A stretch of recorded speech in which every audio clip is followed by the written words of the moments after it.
அவருடைய நல்ல நாமம் உயர்த்தப்படுவதாக. ஓசியா 14ஆம் அதிகாரம் 4ஆம் வசனம்.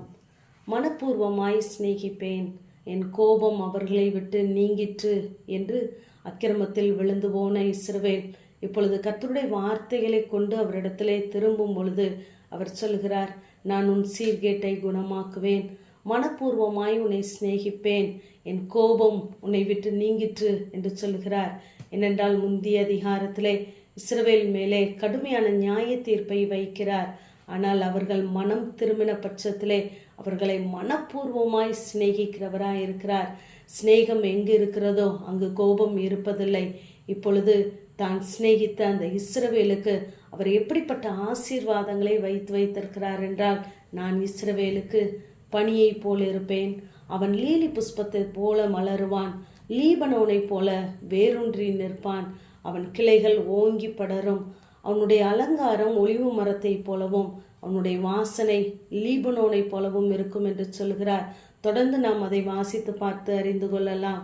ஆகவே நாம் இந்த நாளிலே சிந்திக்க வேண்டியது, நாம் கர்த்தர் சிநேகிக்கிற ஸ்தானத்தில் இருக்கிறோமா, தேவனை கோபப்படுத்துகிறவர்களாக இருக்கிறோமா என்பதை நாம் சிந்தித்து பார்க்க வேண்டும். நாம் தேவனுக்கு பிரியமானதை செய்து தேவனுக்கு நாம் மகிமையை செலுத்துவோமானால் தேவன் நம்மை சிநேகிக்கிறவராயிருப்பார். தேவனுக்கு பிரியமில்லாத காரியங்களை செய்து தேவனுக்கு கொடுக்கிற மகிமையை நாம் மனிதருக்கும் நாமும் எடுத்துக்கொள்வோமானால் தேவனை நாம் கோபப்படுத்துகிறவர்களாயிருக்கிறோம். நம் மனிதனுடைய கோபம் தேவ நீதியை நடப்பிக்க மாட்டாது என்று வேதம் சொல்லுகிறது. தேவ கோபம் நம்ம மேலே இருக்குமானால் நாம் ஒன்றையும் தேவ கரத்திலிருந்து பெற்றுக்கொள்ள முடியாது. நம்முடைய கோபமும் மனிதர்கள் நம்மேல் படுகிற கோபமும் நம்முடைய வாழ்க்கையில எதையும் செய்கிறதில்லை. இங்கு நீதிமொழிகளிலே வாசிக்கும் பொழுது, ராஜாவின் கோபம் மரண தூதனுக்கு சமானமாம், கர்ச்சிக்கிற சிங்கத்திற்கு சமானமாம். ஆனால் கர்த்தருடைய கோபம் எப்படிப்பட்டதென்று ஆசாப் சொல்லுகிறார் என்றால், நீரே பயங்கரமானவர், உமது கோபம் மூழும் போது உமக்கு முன்பாக நிற்பவன் யார் என்று சொல்லுகிறார். கர்த்தருடைய கோபம் நம்மேலே இருக்குமானால் நம்மை அவருடைய கரத்திலிருந்து அவருடைய பார்வையிலிருந்து தப்புவிக்க அங்கு ஒருவனாலும் கூடாது. இங்கு சகரியா 1ஆம் அதிகாரம் 15ஆம் வசனத்திலே நாம் பார்க்கிறோம், நாம் கொஞ்சம் கோபம் கொண்டிருந்த போது அவர்கள் தங்கள் கேட்டை அதிகரிக்க தேடினபடியினாலே அவர் கடும் கோபம் கொண்டார் என்று சொல்லி பார்க்கிறோம். ஒரே வசனத்திலே கொஞ்சம் கோபம் கடும் கோபம் என்று சொல்லி பார்க்கிறோம். அங்கு கொஞ்சம் கோபம் என்பது நாம் இந்த நாள் மட்டும் நிலைத்து நிற்கிறோம் என்றால் தேவன் நம்மேலே வைத்த இரக்கம். ஆகவேதான் அவர் அடித்தாலும் நம்மை காயம் கட்டுகிறவராயிருக்கிறார். நம்மை பாரம் சுமத்தினாலும் நம்மை ரட்சிக்கிறவர் அவரே. அவருடைய கோபம் எப்படிப்பட்டதென்றால் அற்ப காலம் உண்ட கோபம் என்று சொல்லி ஏசாயாவிலே வாசிக்கிறோம். சங்கீதக்காரன் சொல்லும் பொழுது, உம்முடைய கோபம் ஒரு நிமிஷம் என்று சொல்லுகிறார்.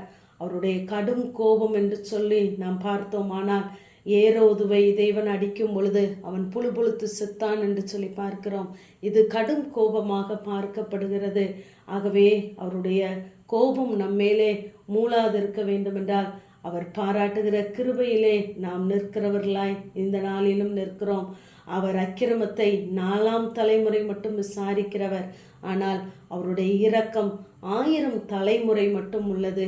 ஆகவே கர்த்தருடைய வார்த்தையை நாம் பிடித்து கொள்ளுவோம், நம்மை தேவனுக்கு முன்பாக தாழ்த்துவோம்.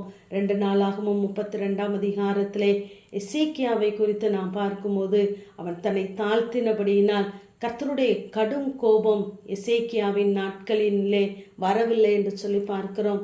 ஆகவே தேவ சமூகத்திற்கு முன்பதாக நாம் நின்று நம்மை தாழ்த்துகிறவர்களாக இருப்போம். அக்கிரமத்தில் நின்று நாம் வெளிவருவதற்கு தேவனுடைய வார்த்தைகளை கொண்டு அவருடைய சமூகத்திலே நாம் நிற்போமானால் அவர் நிச்சயமாகவே நம்மேல் உள்ள கோபத்தை அவர் நெகிழ்ந்து நம்மை சிநேகிக்கிறவராயிருக்கிறார். அவருடைய சிநேகம் நம்முடைய வாழ்க்கையில அநேக ஆசீர்வாதங்களை கொண்டு வரும். ஆகவே தேவனுக்கு பிரியமானதை மாத்திரம் செய்வோம். ஆமேன். ஜெபம்.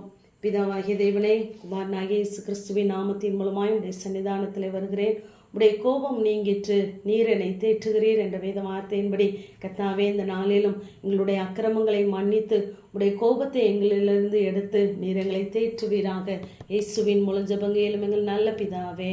ஆமேன்.